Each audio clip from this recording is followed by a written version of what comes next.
Hello everyone and welcome back to Dark Souls 2, Scholar of the First Sin Edition. Last time I told you I was going to explain what happens if you jump into this coffin. So you don't actually slide down, really, you just kind of get a loading screen. I wish they would have shown you actually sliding down the hill, but they don't. And it puts you into an area called the Frigid Outskirts. And even though the wind in the main area here has died down, Frigid Outskirts still have the wind. And that manifests in about half the time you are in a snowstorm and you have very, very little visibility. So essentially you have, I don't know, 15 seconds or so of snowstorm where you can't see anything, especially you can't see where you're going. And then you have 15 seconds of clear skies, and then 15 seconds of not being able to see, and you know, it kind of just switches back and forth. While the snowstorm is active, there's an infinite number of respawns of some really quite annoying enemies. They're like ice horses that can do lightning attacks, and they are annoying, especially because they can respawn indefinitely. And then you have a huge open area which is difficult to navigate because there isn't that many landmarks, and as soon as there's the wind, you can well, you can't see basically, so you lose track of where you are. So basically, while there's wind, you probably don't want to move, but while there's wind, the horses also attack. It's just a whole big thing. And then, at the end of it, there's a bit of a canyon, and at the end of the canyon there's a boss fight, and that boss fight is against Ava times 2. They call it Ludenzalen, but really it's just Ava and another Ava.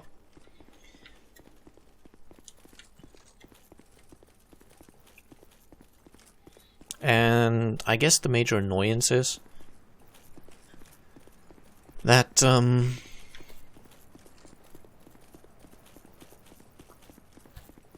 you have no shortcut. So that Frigid Outskirts area takes, I don't know, maybe 15 minutes or so to get through. And then you get a difficult boss fight at the end of it. And if you die during the boss fight, which is likely to happen, there's no way to cut down on those 15 minutes. If you try to go too fast, it'll just end in your death, because it's a dangerous area as well. And so, right now, I just don't feel like doing that, even once. I know I said I would. I know I said at some point that I would show all the bosses in the game. Maybe I'll do bonus episodes at some point if I feel like it, but no promises there. I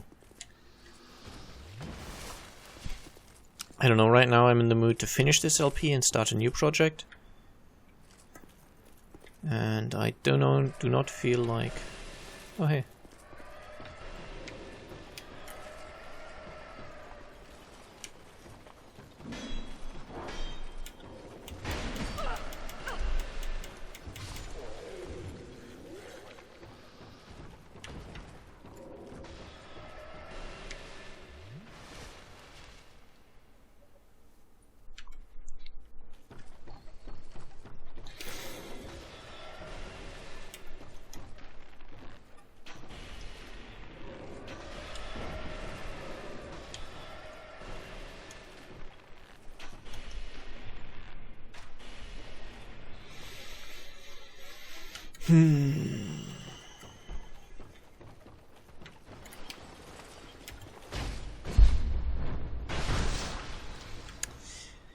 Basically, since I'm not a YouTuber who gets any money for this,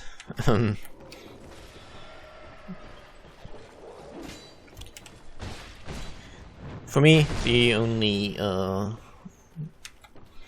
the reason I do Let's Plays is because they make me play the game in a different way and make me enjoy it more.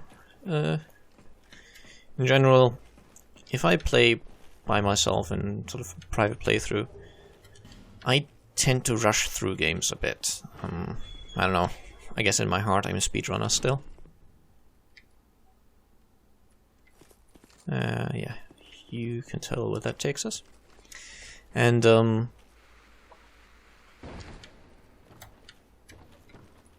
as much as I enjoy speedrunning and going fast through games, you do lose a bit of what the game's about, I guess, if you just dash through it. And when I let's play a game, it makes me focus more on the lore and the story, and because of the way I like LPs to be done,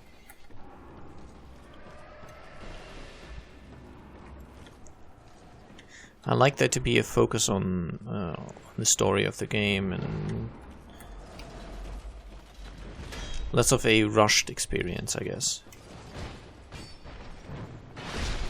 And you might have noticed that quite a bit I'm not talking that much during Let's Plays. That's also something I quite enjoy. I know it's not the popular opinion, because I know that popular YouTubers do it differently from me, but I find that a lot of, especially English or American Let's Players, feel the need to constantly be talking in their videos. And I dislike that notion. I think if there's nothing to say, if the game doesn't... if nothing interesting is going on in the game at a given moment, and there isn't any other topic that the player is the Let's Player is talking about, then I don't see the issue in being silent. And I feel that a lot of, especially I've noticed this in American Let's Players, they just keep talking. If there's nothing to say, they will literally say anything, which I don't know, it feels really tedious at times when they're really just talking for the sake of talking, and you can tell they have no idea what they're really saying. They're just kind of, I don't know, worried their mouth will grow shut if they don't talk or something. I don't know. Obviously I'm exaggerating a little, but I've noticed this a fair bit, and I am not a fan. Wilt Duskherb, nice.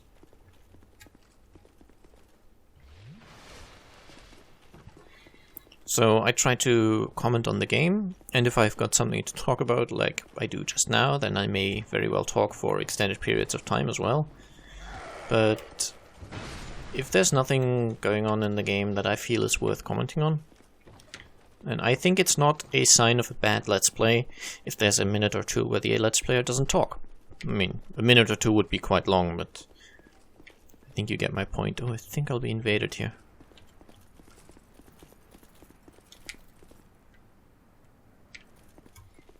So let's go up this elevator first.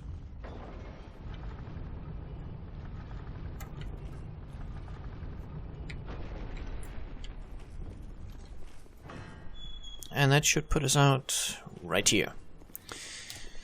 This is where we grabbed the Priestess Eye thing that allowed us to fight the cat. So another nice shortcut.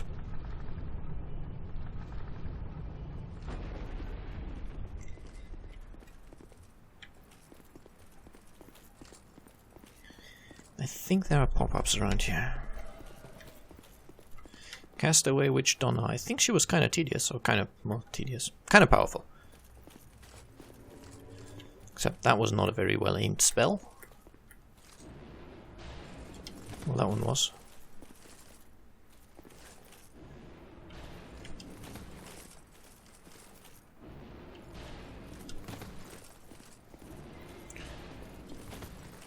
I think if I get too close there will be more enemies, and I don't want to fight her and Rampart Golems at the same time.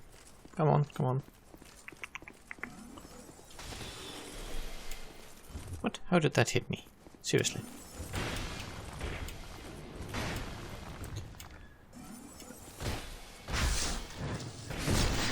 Okay, well, so much for her being difficult. I think the reason I perceived her as difficult is that last time... Oh, darn, forgot I had that on my bar. Oh well. Wanted to be all cool and grab the life gem, but didn't manage to. Oh well.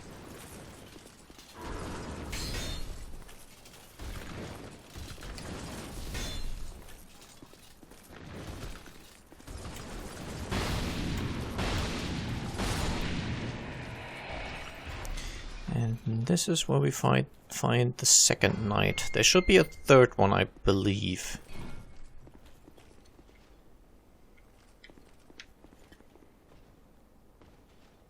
I don't remember where though, to be honest. Let's see if I can. Oh, well, I know there's. I at least know one more area that I want to check out. So.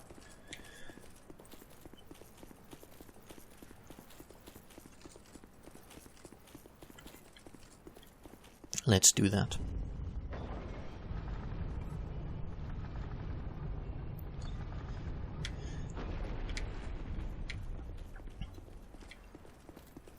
But yeah, my point is mostly that I feel a lot of Let's Players overdo it in feeling that they have to constantly talk. And I know silences for any extended amount of time are bad. Or too extended, I guess.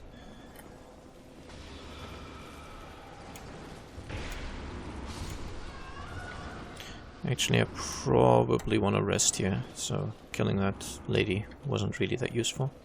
I'll just travel to Majula quickly and spend my souls, just because I know the more souls I have, the more I get nervous and start playing poorly. So, once we'll level up here.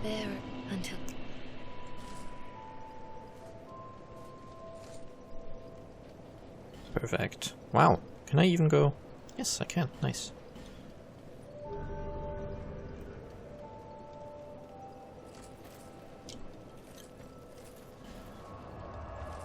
I think the inner wall.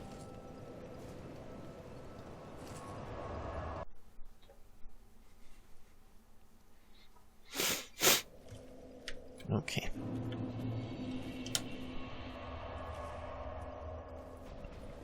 This is an instinct from Dark Souls 1. The fact that I just rested again, I don't think it makes any difference in Dark Souls 2. I'm pretty sure it doesn't actually. In Dark Souls 1, if you warp to a bonfire, it doesn't automatically set it as the last bonfire you rested at. So you can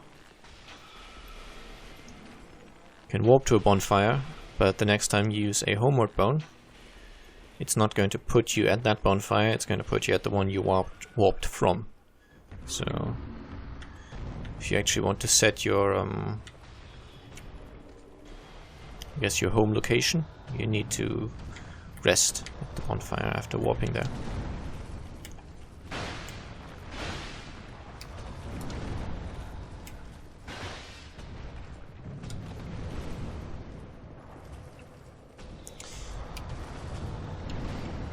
Should have rolled forward there, I guess.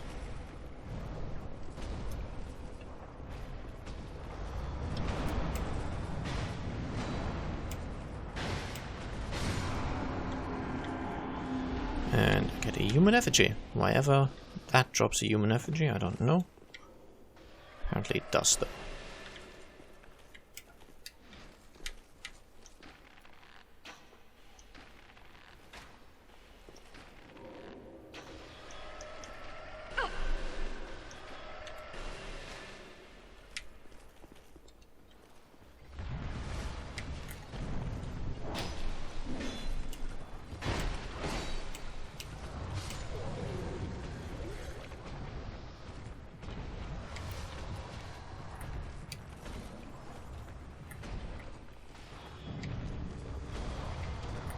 Yep, Golem's on his way.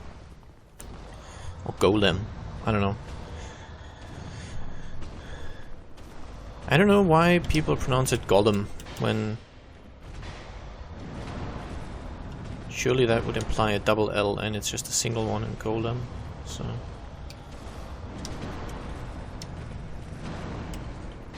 I don't know. I might be wrong. I mean, English pronunciation is... it is a grab attack.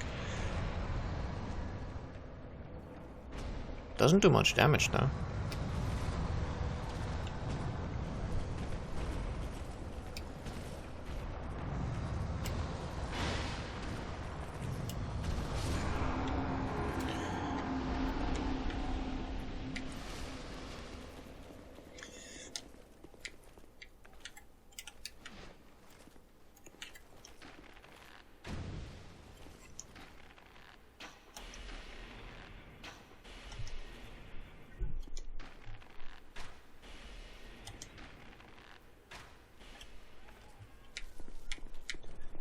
Okay, last guy.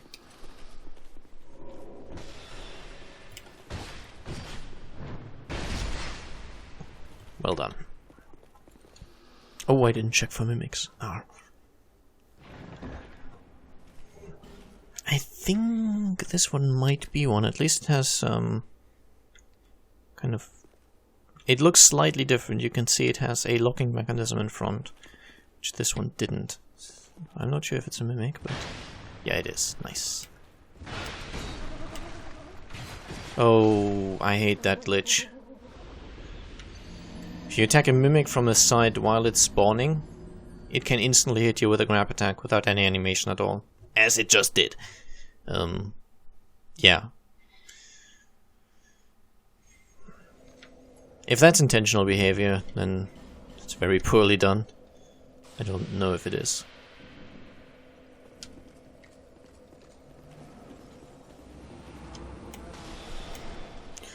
You know what? I'm going to kill you, rest at the bonfire.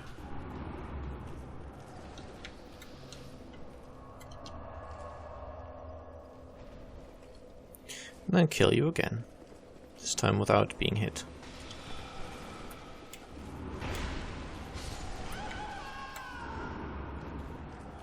Nice.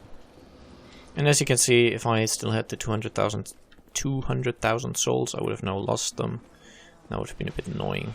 Well, I wouldn't have lost them, but I would now have a large amount of souls lying on the ground, and that always makes me lose concentration a fair bit. So, nice to see that it didn't happen, basically. And yeah, this room, because it's a single room that has 6 or 7 enemies in it, it just takes a long time to clear, and if you want to be safe about it, you have to snipe. There's a good reason that Dark Souls 1 very rarely did stuff like that.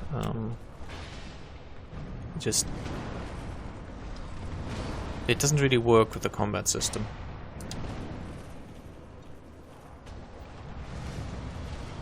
The only real mass encounter rooms... I mean, that's the hollow room right before the gargoyles, but those are one-hit enemies, even at that early stage of the game. You can easily have a weapon that one-hits them.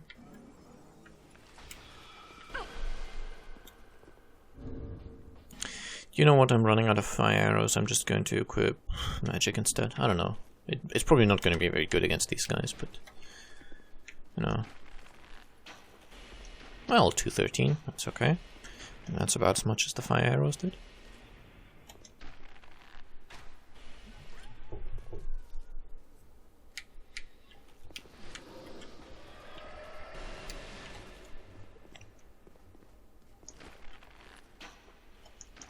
I mean, you would think fire is particularly effective in this area, but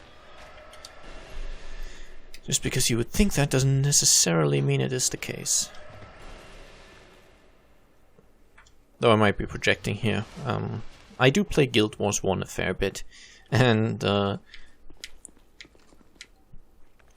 is a kind of whole group of ice-based enemies in that game, like ice golems and ice elementals and stuff like that.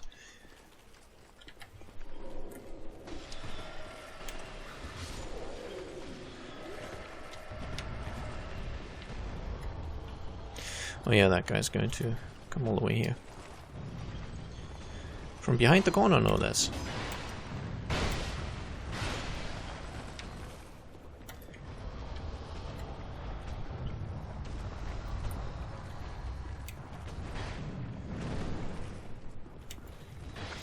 And there's a dungeon as well that's full of Let's call them ice elementals. I mean, the game calls them snowmen, but they don't really look like your typical snowman. And people always used to run fire builds in that place. They used to bring fire elementalists using fire magic because, well, it's a kind of fire-themed... Well, it's an ice-themed dungeon, but as it turns out, the enemies there are not actually weak to fire. And you get the symbol of avarice from that one. But yeah. Be really careful when dealing with these mimics. Ideally, I mean, I got a bit greedy and tried to attack him too fast. If you want to be on the safe side, then wait for him to be fully spawned before attacking after the initial hit, I guess. Because, well, you can see it's a bit glitched. I don't think it's intentional behavior. Or I hope it's not, because that would be pretty bad. Ugh.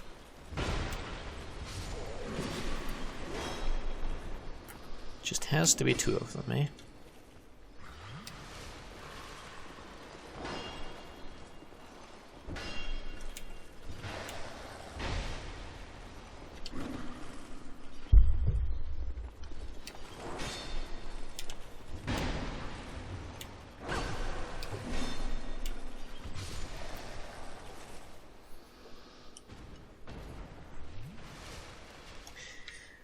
I do not enjoy fighting two tough enemies at the same time.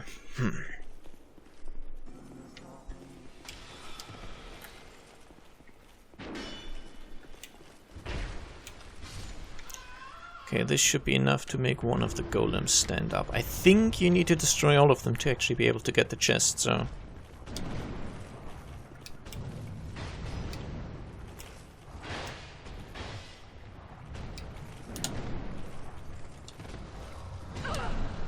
Ouch. Okay, they can delay that second, that follow-up attack quite a bit. More than I'd expected, basically.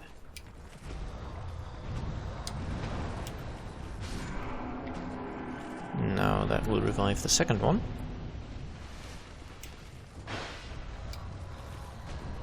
And we'll use the second one to revive the third one.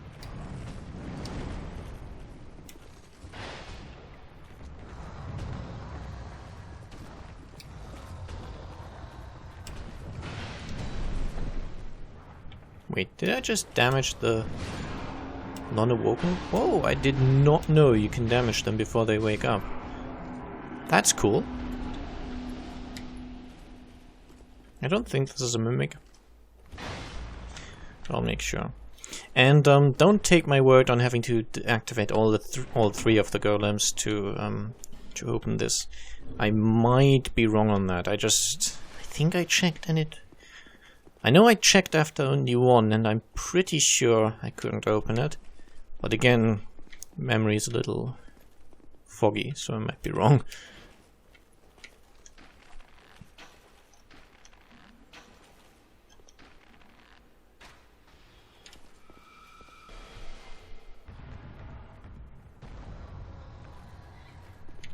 No promises. Hey, golem thing.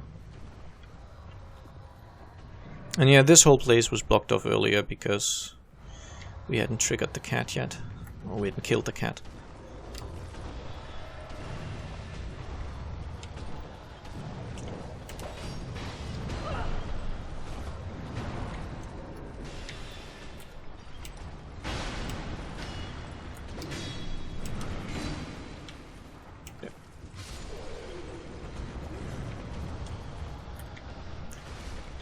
I'm just going to go here to see if there's anything. Nope, okay. So I can safely kill the first golem to trigger the second one. I don't think there's really any reason to kill them. Wow.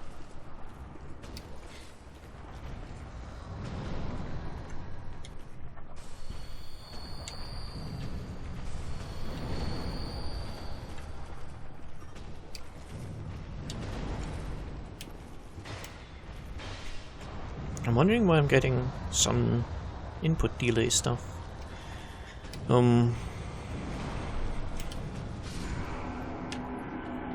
Usually in this game it's a lot more difficult to get... Well, they don't happen as commonly. In Dark Souls 1, it happens quite often that you input an action, like a roll or an attack, but then mostly happens with the rolls actually. But then something prevents you from doing it, you might get staggered out of it. And after the stagger is over, it then performs the action, which can get a bit annoying. It doesn't happen all the time, but I think I've spoken about that before. And hey, there's the third knight. I think that's all of them.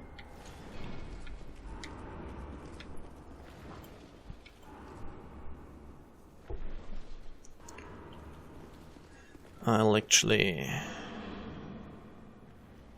open up the wiki. Give me a second.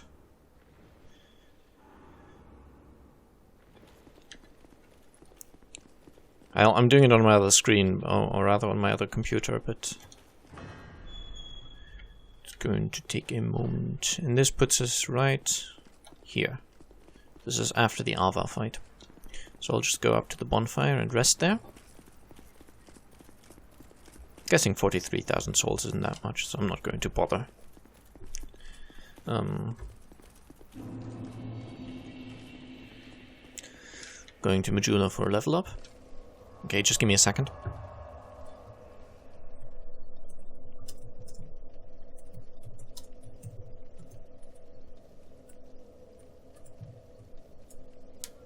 My other computer is a netbook, which I have to be portable and have incredible battery life.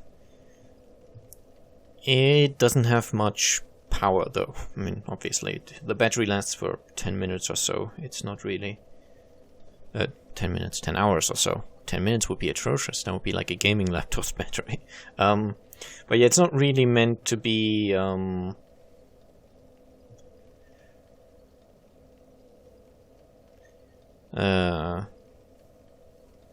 powerhouse. It's meant to be lasting for a long time and allowing me to read email and type and stuff on the fly. Okay.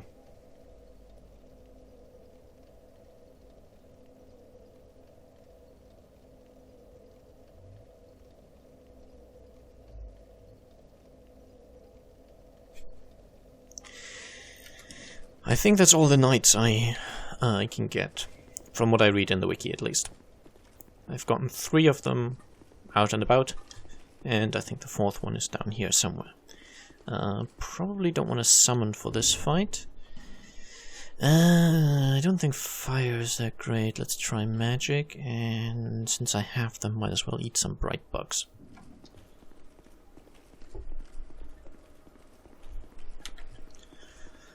So this is where the first knight is. He's always here. As soon as you go here, and the other 3 we've just rescued, so total of 4 knights. I think I'll make a cut here real quick, and I'll see you in just a second. And here we go. I think I'll eat the bright bug after we're down here.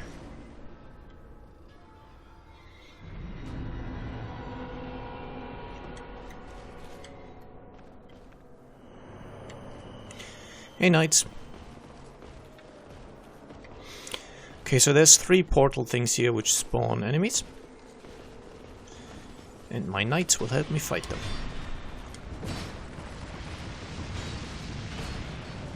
And they can also sacrifice themselves to close the portals, which eventually they'll do.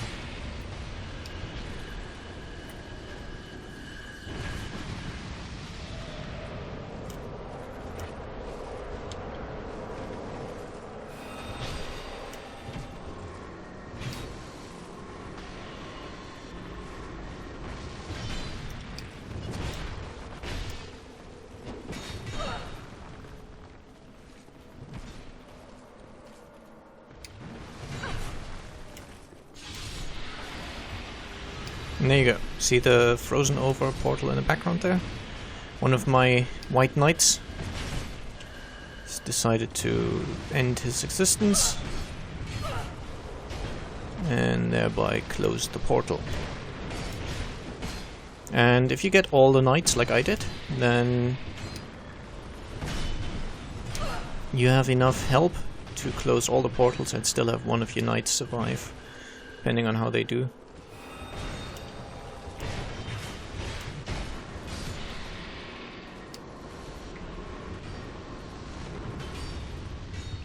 Pyromancers are a bit annoying. Oh yeah, there.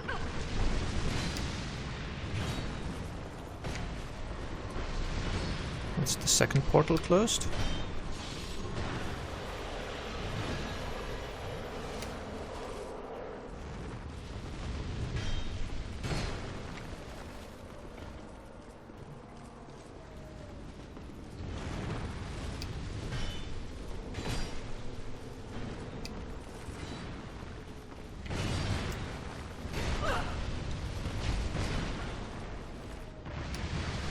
Nah.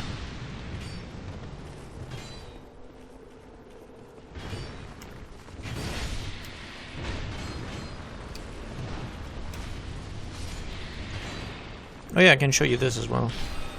And I think that might be the... yeah, that's the last portal. Nice. So I don't have to deal with these guys anymore during the fight. And one of them just dropped a charred Lois greatsword, okay? It's not even the drop I wanted to show you.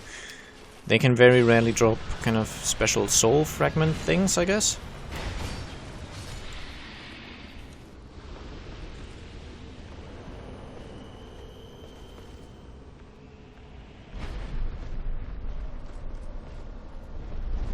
Now the actual boss spawns. And you need 50 of these soul fragments to get the full armor set from them, I think. It's really annoying. Basically, you have to farm the boss adds without farming the actual boss for a long time to get those souls. The drop rate's higher and you can plus those, so you're not going to do it now. Actually, I'm not going to do it ever. I find that to be just mindless busy work. Well, not too bad. How much damage I'm doing.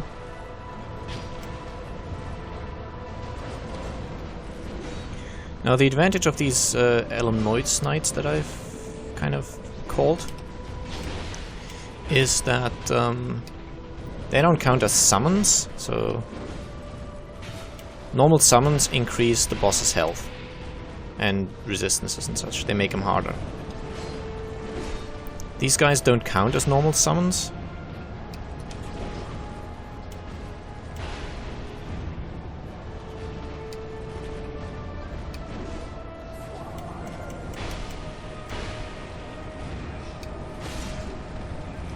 This looks to be an AoE blast, yeah.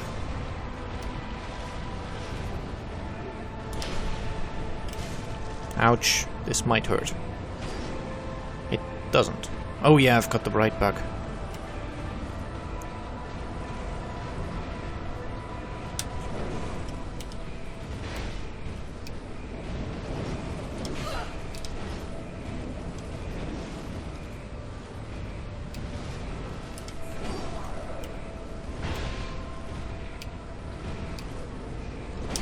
Nah.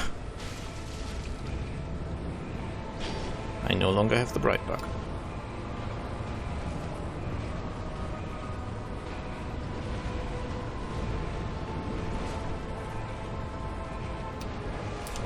Ow.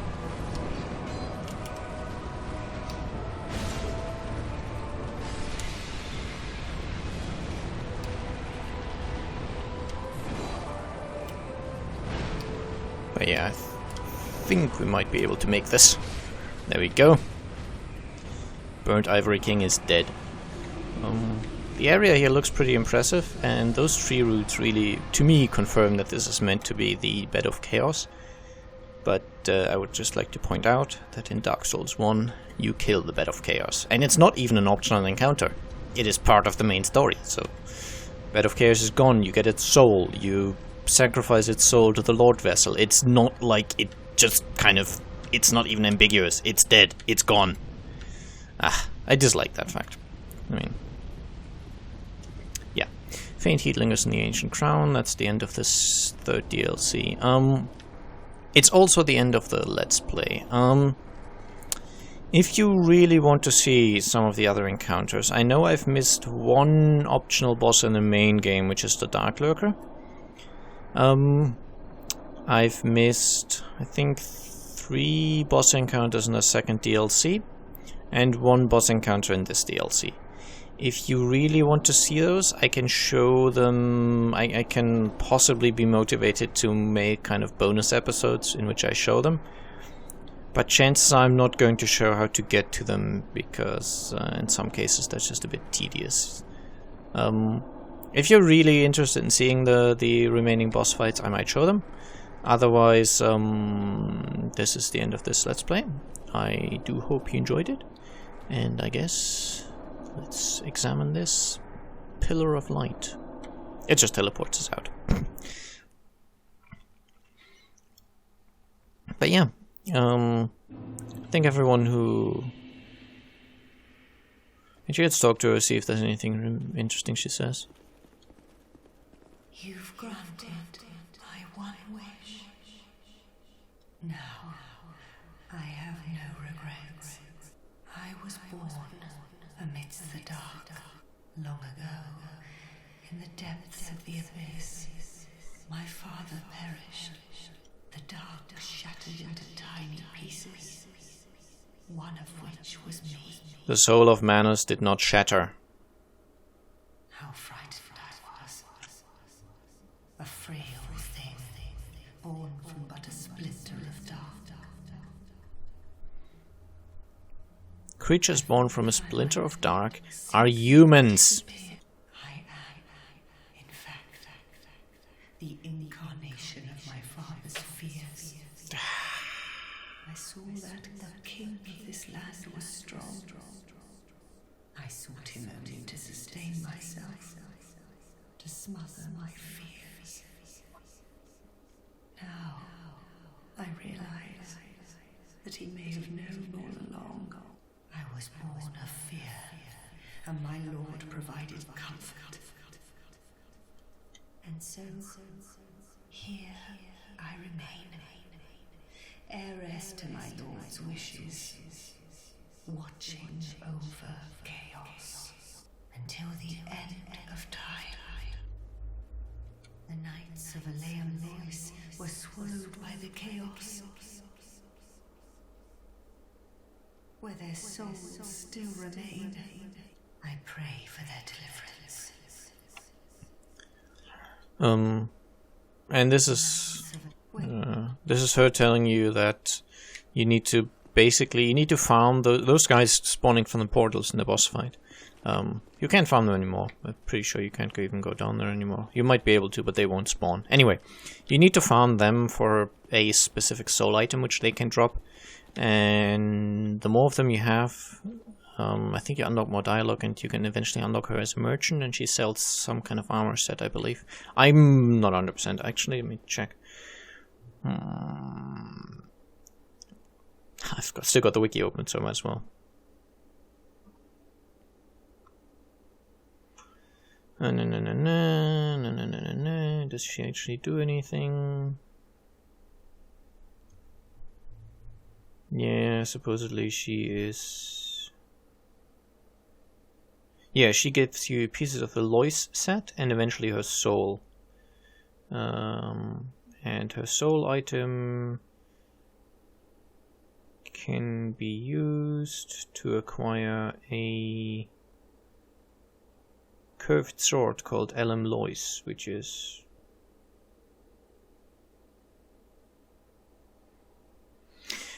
a weapon that you can use to attack your allies and they get healed, basically. That's about it. It's not... The tedium required to get it isn't worth it. Anyway, at this point there's really nothing left to do in the game. I've already said... I've already used the end credits to basically sum up my thoughts about the game. I mean, in case you didn't notice, I'm not a huge fan. Well, I like it. I'm just not a huge fan as I am of Dark Souls 1. Anyway, Comments to this episode. Let me know, firstly, how keen you are to see the remaining boss fights. I'll be willing to put them, but in bonus episodes and without the way to get to them, really, probably. And secondly, would you be interested in a Dark Souls 1 playthrough?